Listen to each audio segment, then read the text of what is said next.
السلام عليكم ورحمة الله وبركاته. إن الحمد لله نحمده ونستعينه ونستغفره ونعوذ بالله من شرور أنفسنا ومن سيئات أعمالنا. من يهد الله فلا مضل له ومن يضلل فلا هادي له. وأشهد أن لا إله إلا الله وحده لا شريك له وأشهد أن محمدا عبده ورسوله أما بعد. وقد قال الله تعالى في القرآن العظيم والفرقان المجيد: أعوذ بالله من الشيطان الرجيم. بسم الله الرحمن الرحيم. رب اشرح لي ويسر لي أمري واحلل عقدة من لساني يفقهوا قولي. رب يسر ولا تعسر نريد للإصلاح ما استطعت ما توفيق إلا بالله عليه توكلت وإليه أنيب. அளவில்லா கருணையாளர் நிகழ்ந்த அன்பையும் அல்லாஹ்வின் பெயரை கொண்டு ஆரம்பிக்கிறேன். சகோதரர்களே, பெரியவர்களே, சகோதரர்களே, தாய்மார்களே, அல்லாஹ்வுடைய அருளால் அவருடைய கருணையால் தொடர்ந்து இந்த ரமதானுடைய இரவுகளை அல்லாஹ்வுடைய மார்க்கத்தை அறிந்து கொள்வதற்காக வேண்டி அல்லாஹ் நம் மீது கடமையாக்கி இருக்கின்ற கடமையான வழக்கங்களை, உபரியான வழக்கங்களை நிறைவேற்றி அல்லாஹ்வின் இல்லத்தில் அமர்ந்து கொண்டிருக்கின்றோம். நம் அனைவரும் மீதும் வல்ல ரஹ்மான் அல்லாஹ்வுடைய கருணையை பொழியட்டும் என்கிற பிரார்த்தனையோடு ஆரம்பிச்சுகிறேன். அன்புக்குரியவர்களே, மஹதி என்கிற ஒருவர் வர இருக்கிறார். அவரை பற்றிய நம்பிக்கைகள் என்னவெல்லாம் சமுதாயத்தில் இருந்து கொண்டிருக்கிறது, அதில் இதெல்லாம் சரியானது தவறானது என்பதை பற்றிய செய்திகளை ஆதாரத்தினுடைய நாம் பார்த்து வருகிறோம். அதில் நேற்றைய தினம் யாரெல்லாம் தன்னை மஹதி என்று வாதிட்டார்களோ அப்படி உள்ளவருடைய பட்டியலை நாம் பார்த்தோம். இன்றைய தினம் இன்ஷா அல்லாஹ் நேற்று நாம் அறிவித்ததை போன்று மஹதியை மறுக்கக்கூடியவர்கள் யார்? அப்படி என்றால் மஹதி என்று ஒருவர் இல்லவே இல்லை, அதெல்லாம் வெறும் கற்பனையே. அதற்கான காரணமாக அவர்கள் சொல்லக்கூடிய வாதம் ஒன்று, சஹீஹ் புகாரி, முஸ்லிம் போன்ற நூல்களில் மஹதி சம்பந்தமான ஹதீஸ்கள் எதுவும் அறிவிக்கப்படவில்லை. இது ஒரு வாதம். இரண்டாவது ஒரு வாதம், அறிவிக்கப்பட்டிருக்கின்ற ஹதீஸ்களில் பலதும் பலவீனமானது. இந்த இரண்டு வாதங்களை முன்வைத்துக் கொண்டு மஹதி என்கிற ஒருவர் இல்லை, அது ஒரு கற்பனை கதாபாத்திரம் என்பதாக சிலர் அதை மறுத்திருக்கிறார்கள். இப்படி இந்த மறுத்தவருடைய பட்டியலில் முதலாவது யாரை குறிப்பிடுகிறார் என்று சொன்னால், இமாம் இப்னு ஹல்தூன் ரஹ்மத்துல்லாஹி என்று சொல்லக்கூடியவர்கள். இவர் முகத்திமா அப்படின்னு சொன்னா முன்னுரை என்கிற ஒரு பேர்ல ஒரு புத்தகத்தை எழுதியிருக்கிறார். ஒரு நெடிய ஒரு புத்தகம். இந்த உலகத்திற்கான வரலாற்றை சொல்லுகின்ற அளவிற்கான ஒரு மிக ஆழமான ஒரு புத்தகம் அரபு மொழியில் எழுதப்பட்டிருக்கிறது. இந்த புத்தகத்தை எழுதிய ஆசிரியர் அவர் எல்லாவற்றையும் தர்க்க ரீதியாக அணுகின்ற ஒரு சிந்தனை உடையவர். அதனால் அவர் என்ன செய்திருக்கிறார், மஹதி தொடர்பாக வந்திருக்கின்ற ஹதீஸ்களில் 23 ஹதீஸ்களை அவர் ஆராய்வதற்கென்ற ஆராய்ச்சிக்கென்று எடுத்துக்கொண்டு அவை அனைத்தையுமே என்ன செய்றாங்க, பலவீனமான ஹதீஸ் என்று அவருடைய முகத்திமா என்கிற நூலிலே அவர் நிரூபணம் செய்கிறார். இந்த நூல் என்ன செய்றாரு, 23 ஹதீஸ் மஹதி தொடர்பான ஹதீஸ்கள்ல வந்திருக்கக்கூடிய 23 ஹதீஸ்களை அவர் மேற்கோள் காட்டி இவை அனைத்துமே பலவீனமானது, எனவே மஹதி என்கிற அந்த நபரை பற்றியுள்ள செய்தி நம்பகமானதல்ல என்கிற ஒரு கருத்தை இவர் முன்வைக்கிறார். அது மட்டுமல்லாமல் இவரை பொறுத்தவரையில் இவருடைய இந்த வாதத்திற்கு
ஃபாத்திமியாக்கள் என்று சொல்லக்கூடிய ஷியாக்களை சார்ந்தவர்கள் அவருடைய வம்சத்தில் தான் அந்த மஹதி என்பவர் வருவார் என்ற வாதத்தை முன்வைக்கிறார்கள்.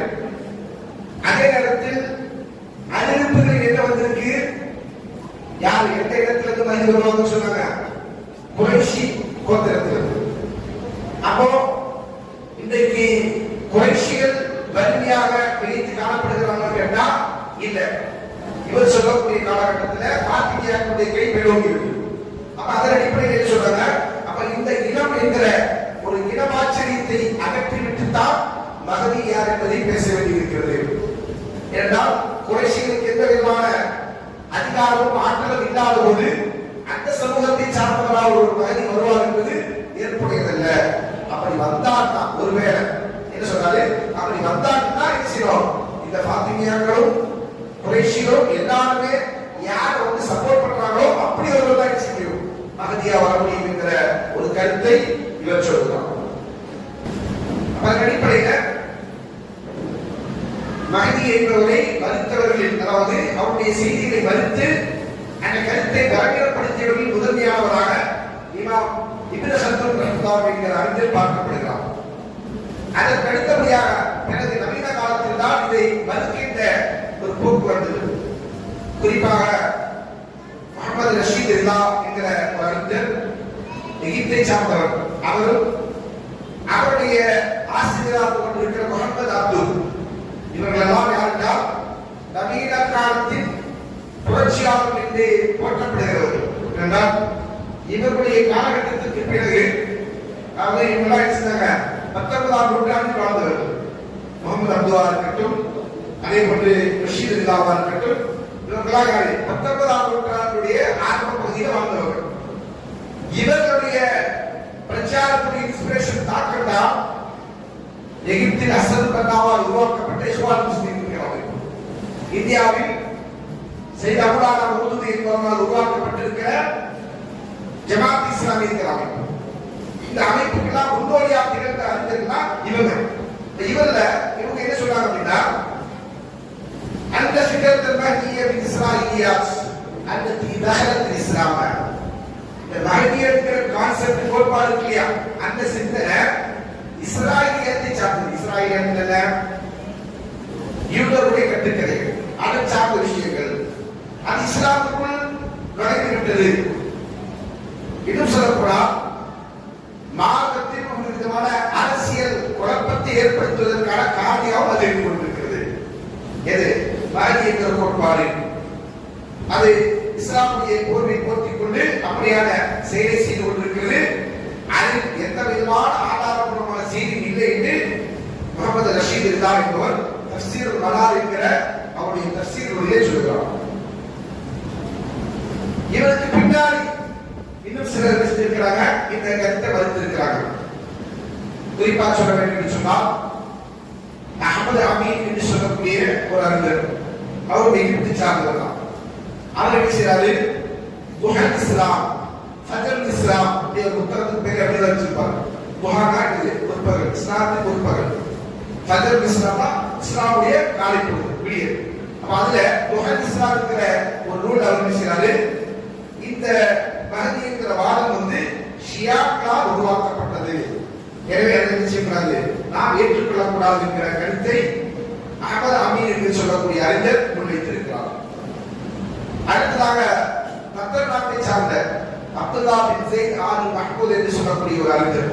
இவர் யாருன்னு சொன்னா, கத்தருடைய நீதிமன்றத்தின் தலைமை நீதிபதியாக இருந்தவர். அப்படி இருக்கிறவர் சிலர் ஒரு புத்தகத்தை எழுதுறார். என்ன சொல்றாரு, லா மஹதியை யுக்தது பஅத ரசூலி கைரல் பஷர், மனித சமுதாயத்தின் சிறந்த தூதராக கொண்டிருக்கிற முஹம்மது ஸல்லல்லாஹு அலைஹி வஸல்லம் அவர்களுக்கு பின்னாடி மஹதி என்கிற ஒரு எதிர்பார்க்கப்படுகிற நபர் இல்லை என்கிற கருத்தை சொன்னாங்க. அவர் சொல்றார். சொல்லிட்டு இந்த மஹதி தொடர்பாக அறிவிக்கப்பட்டிருக்கின்ற ஹதீஸ்கள் எல்லாம் என்னது, பலவீனமானதாக இருந்து கொண்டிருக்கிறது, ஆதாரங்களுக்கு முரண்படக்கூடியதாக இருந்து கொண்டிருக்கிறது என்கிற கருத்தை இவர் முன்வைக்கிறார். இதே அடிப்படையில் உலகம் பூரா இருந்து கொண்டிருக்கிற அஹ்லுல் குர்ஆன் என்கிற ஒரு கூட்டம். அஹ்லுல் குர்ஆன் யாரு, குர்ஆன் மட்டும் போதும் அப்படின்னு அர்த்தம். ஹதீஸ்கள் தேவையில்லை. குர்ஆன் மட்டும்தான் வஹி, குர்ஆன் மட்டும்தான் பாதுகாக்கப்பட்டிருக்கு, குர்ஆன் மட்டும்தான் நிலை வேண்டும். இஸ்லாமிய மூலாதாரம் குர்ஆன் மட்டும்தான், ஹதீஸ்கள் இல்லவே இல்லை என்று மறுக்கக்கூடிய கூட்டத்துக்கு பேர் என்னது? அஹ்லுல் குர்ஆன். பேர் யாரும் வச்சு போனாங்க சொல்லுவாங்க, கண்ணே இல்லாதவனுக்கு கண்ணாயிரம் பேர் அப்படின்ற மாதிரி பேர் என்ன வச்சுக்கலாம் இல்லையா? அப்படி வச்சுக்கிட்ட பேர் தான் அஹ்லுல் குர்ஆன்.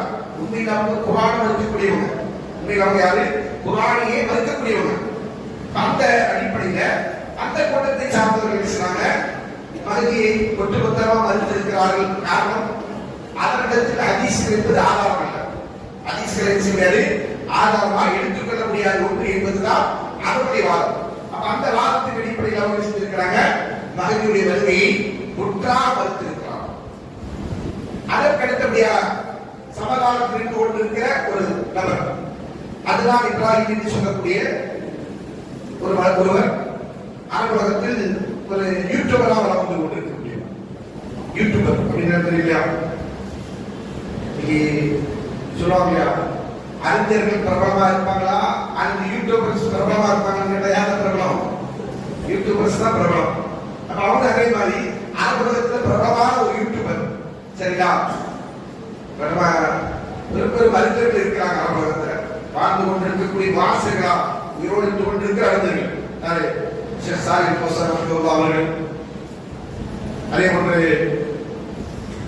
ஷேக் சாலிஹ் அஹ்மத் சிந்தி, அதே போன்று ஷேக் ருஹைனி, இப்படி எத்தனையோ அறிஞர்கள் பேர் சொல்லிட்டே போறாங்க. ஆனா இவங்களால யாருக்கும் தெரியாது தெரியுமா? அரபுலகத்திலேயே பலருக்கும் தெரியாது. அதே மாதிரி இவங்களுக்கு சேனல் தான் இருக்கு, இவங்க யூடியூப்ல வச்சிருக்கிறாங்க. இவங்க வச்சிருக்காங்க, இவங்க சொந்தமா வச்சு ரன் பண்ணது இல்ல, இவங்களுடைய பேர்ல இவங்களுடைய வீடியோக்களை, இவங்களுடைய வகுப்புகளை பதிவேற்றம் செய்யக்கூடிய வீடியோக்கள் சேனல் இருந்து கொண்டு இருக்குது. ஆனா அந்த சேனல்ல பாத்தீங்கன்னா அவங்க போடுற வீடியோவை ஒரு 3000-4000 பேர் பார்ப்பாங்கன்னா, இந்த அத்னான் இப்ராஹிமி போன்றவர்கள் போடக்கூடிய வீடியோக்கள் வச்சுக்கோங்க 3 லட்சம், 5 லட்சம், 10 லட்சம் லட்சங்களா இருக்கு வீடியோ. சரிங்களா? அது நம்ம ஊர்லயே அதே மாதிரி ஃபித்ரா நீங்க பார்க்கலாம், அதே ஃபித்ரா நம்ம ஊர்லயே பார்க்கலாம். அப்ப இப்படியான ஒரு பிரபலம் இவர் என்ன செய்யறாரு அப்படின்னா, இவருடைய வழக்கமே சஹீஹ் புகாரில பலவிதமான ஹதீஸ் இருக்கிறது என்கிற வாதத்தை முன்வைத்துக் கொண்டிருக்கக்கூடிய ஒரு நபராக இருக்கிறார். அப்படி இருக்கிற அத்னான் இப்ராஹிம் ஒரு காணொலியில் அவர் செய்யறாரு, மகதி என்பவர் இல்ல, மகதி என்பது பொய், கற்பனை அப்படின்னு சொல்றாரு. சொல்லிட்டு இந்த வேடிக்கை எல்லாம் அவருடைய ஆதாரம் தான் வேடிக்கை. என்ன ஆதாரம் சொல்றாரு அப்படின்னா, சஹீஹ் புகாரியை பற்றி புகாரிலும் சஹீஹ் முஸ்லிமிலும் இமாம் புகாரி அவர்களும் முஸ்லிம் அவர்களும் இவரை பற்றி இந்த மகதியை பற்றிய எந்த குறிப்புகளும் வழங்கவில்லை, வெளிப்படையாக பெயரை குறிப்பிடவில்லை. அப்படின்னு அர்த்தம் ஆதாரம். சஹீஹ் புகாரில் இருக்கிற ஹதீஸை மறுக்கிறது இவர் என்ன செய்யறாரு? இமாம் புகாரி அவர்கள் பதிவு செஞ்ச ஹதீஸை மறுக்கிறது, இவர் இந்த மகதியை மறுக்கிறது இவரிடம் வாதம் வைக்கிறாரு. சஹீஹ் புகாரியில் இல்லை. சமீபத்தில் நேற்று நம்ம சகோதரர் ஒருத்தருக்கு கூட கேள்வி கேட்டார், ஏன் புகாரி இமாம் அவர்கள் முஸ்லிம் இமாம் அவர்கள் அதை பற்றி சொல்றாங்க? கேள்விகளாக கேள்வி தானே. சகோதரர் வந்து கேட்கறது தெரிந்து கொள்வதற்காக கேட்டாரு. அதே கேள்வி இவங்களே செஞ்சிருக்கிறாங்க, முன்வச்சிருக்கிறாங்க. இதற்காக இந்த ஒரு விஷயத்தை மறுப்பதற்காக. இந்த கேள்வி லாஜிக்கா பார்த்தா சரின்னு சொல்லிக்கணும் இல்லையா? சரி, இப்ப நான் உங்களுக்கு திருப்பி ஒரு கேள்வி கேட்கிறேன்.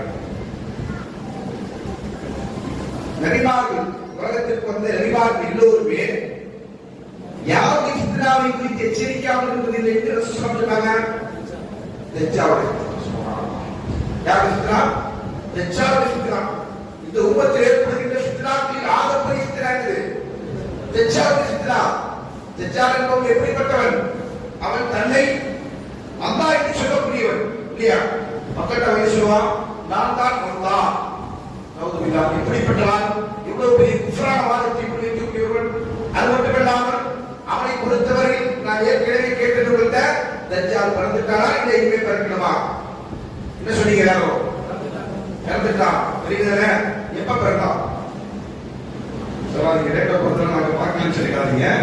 எப்ப பிறந்தான் நான் என்ன கேட்க வரேன், எந்த காலத்துல பிறந்தான்? ரசூலுல்லாஹ்வுடைய காலத்துக்கு முன்னாடி இருக்கிறாங்க. ஏன்னா ரசூலுல்லாஹ்வுடைய பற்றி செய்ய தன்னுடைய தாய் உதயவாவுடைய சம்பவத்துல அவன் என்ன கேட்பான்? மதீனாவுக்கு ஒரு நபி வரணும் வந்துட்டாரான்னு கேட்பான். அப்ப அவனுக்கு என்ன அறிவுக்கு அங்க வர வேண்டிய ஒருத்தர் இருக்கிறார் என்ற அறிவு அவருக்கு முன்னாடி இருக்கு. அப்படி இருக்கிற ஒரு தான் யாரு? தஜ்ஜால். அப்புறம் ரசூலுல்லாஹி காலத்துக்கு முன்னாடி இருக்கிறான். எந்த காலத்தில் நம்மளால இருக்க முடியாது, வரையறுத்து சொல்ல முடியாது, ஆனா இருக்கிறான். அப்படி இருக்கிற ஒருவரை பற்றி குர்ஆன் என்ன இருக்குங்க? குர்ஆன் எந்த ஆயத்தில் சொல்லப்பட்டிருக்கு? குர்ஆன் ஏதாவது குறிப்புகள் இருக்கிறதா? கியாமத் நாளுடைய அடையாளமாக வருகின்ற தாபூத் நாளை பற்றி கூட குர்ஆன் வசனம் இருக்கிறது.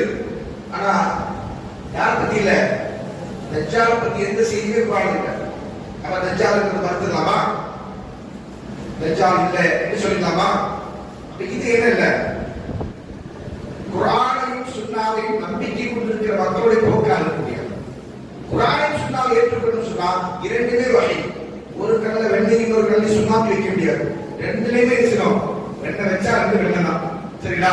அப்படிதான் எடுத்துக்கொள்ளணும். அந்த அடிப்படையில் குர்ஆனை எப்படி ஆதாரமாக எடுத்துக் கொடுக்கிறோமோ அதே போன்றுதான் அல்லாஹ்வினுடைய நாவிலிருந்து வந்திருக்கக்கூடிய ஆதாரபூர்வமான செய்தி நம்ம நல்லா புரிஞ்சுக்கிறோம். பலவீனமான செய்திகளை, இட்டுக்கட்டப்பட்ட செய்திகளை நம்ப வேண்டும் என்று நம்ம யாரும் வாதிக்க முடியாது. அதனால தான் இது செய்யப்பட்டிருக்கு. அதை இது ஆதாரபூர்வமானது, இது ஆதாரமற்றது என்று தரம் பிரிக்கப்பட்டிருக்கு. அப்ப இந்த தரம் பிரிவை எதற்கு என்று சொன்னால் ரெண்டுத்தையும் வேறுபடுத்தி தான் நம்ம புரிந்து கொள்ளணும், நம்பிக்கை கொள்ளணும் என்ற அடிப்படையில் தான் இந்த மார்க்கம் பாதுகாக்கப்பட்டிருக்கிறது என்பதற்கான சான்றாகும். இந்த நேற்றல்ல ஹதீஸ் நூல்கள் தொகுக்கப்பட்டு 1000 ஆண்டுகளுக்கு மேலாக யோசிச்சு பாருங்க. நீங்க வேறு ஏதாவது ஒரு மதங்களில் ஒரு கோட்பாடுகளில் நூல்கள் இருக்கும். ஆனா இப்படியான ஒரு பாதுகாக்கப்பட்ட நூல்கள் இருக்குமா? எந்த அளவுக்குனா அந்த மத நூல்கள் கூட பாதுகாக்கப்படவில்லை என்கிற சந்தேகத்திற்குரியதாக இருக்கு. உதாரணமா சொல்லுங்க, பைபிள்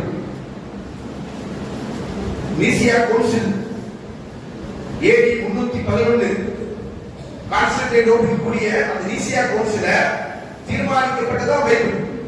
ஆனா பைபிள் எழுதப்பட்டதோ அதுக்கு முன்னாடி. அதுல என்ன செஞ்சாங்க? பல பைபிள் எழுதிட்டாங்க. இதெல்லாம் பைபிள் அல்ல, அத்தன்டிக் அல்ல என்று ரிஜெக்ட் பண்ணாங்க. இதெல்லாம் நம்பகமானது அல்ல என்று மறுத்தாங்க. அப்படியான விலைகள் குர்ஆனுக்கோ ஹதீஸுக்கோ கிடையாது. எதை இமாம் புகாரி தொகுத்தார்களோ அதுதான் இன்று வரையிலும் சஹீஹ் புகாரி. எதை இமாம் முஸ்லிம் தொகுத்தார்களோ அதுதான் இன்று வரையிலும் சஹீஹ் முஸ்லிம். இப்போ என்ன செய்யறாங்க? ஒவ்வொரு ஹதீஸ் போலையும் சொல்லலாம். இமாம் புகாரி தொகுத்ததை காட்டும் ஒரு 10 ஹதீஸ இன்னொருத்தர் வந்து எக்ஸ்ட்ராவா சேர்த்துட்டாரு. அது முஸ்லிம்ல இன்னொருத்தர் ஏன்னா பைபிளுடைய வேதத்துடைய அந்த நம்பிக்கை தன்மையில என்ன குறைபாடு சொல்லிட்டாங்க. குறைபாடு என்ன குறைபாடு? பர்னபாஸ் சுவிசேஷம் என்பது பைபிள் இருந்தது, அது பின்னாடி வந்தவங்க நீக்கிட்டாங்க. மத்தேயு சுவிசேஷம் என்பது ஆயக்காரன மத்தேயு எழுதியிருந்தா மத்தேயு சுவிசேஷம். ஆனா அவர் ஈசா அலைஹிஸ்ஸலாமோட சீடர் அல்ல. இதான் வாதம். நாம சொல்றது இல்ல. இது எல்லாமே கிறிஸ்தவ உலகம் ஏற்றுக்கொண்டிருக்கிற ஒரு கோட்பாடு. கிறிஸ்தவ உலகம் நினைச்சவங்க பைபிளை ஆராய்ச்சி செய்து அந்த வேதத்தை நம்பிக்கை கொண்டிருக்கிற மக்களை சார்ந்த அறிஞர்கள் சொல்லக்கூடிய ஸ்டேட்மெண்ட்.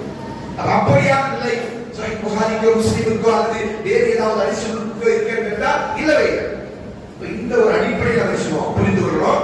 அப்ப ஹதீஸில் வந்தால் அல் வஹீதான் அல்லாஹ்வின் தூதர் ஸல்லல்லாஹு அலைஹி வஸல்லம் அவர்கள் கூறியதாக நம்பகமான அறிவிப்பாளர் ஒரு செய்தி வந்துச்சு சொன்னா முடிஞ்சிருச்சு நமக்கு சாப்பிடும். அதுக்கப்புறம் நமக்கு என்ன செய்வதில்ல? புகாரிக்கு தான் வரணும், முஸ்லிம் தான் வரணும். ஏன் தஜ்ஜால் பத்தி ஹதீஸ் கூட இந்த இதுல வரல, புகாரில வரல. புரியல? தஜ்ஜாலை பற்றி அறிவிப்பு கூட என்ன செய்யல? புகாரில வரல. அதுக்கான தஜ்ஜால் என்ன சொல்ல முடியுமா? இப்படியான வாதங்கள் என்னென்ன? மார்க்கத்தை ஏற்றுக்கொள்வதற்கான அளவுகோல் அல்ல. அப்ப இந்த அளவுகோலை மீறக்கூடியவர்கள் தான் என்ன செய்றாங்க? இதை மறுக்கிறாங்க.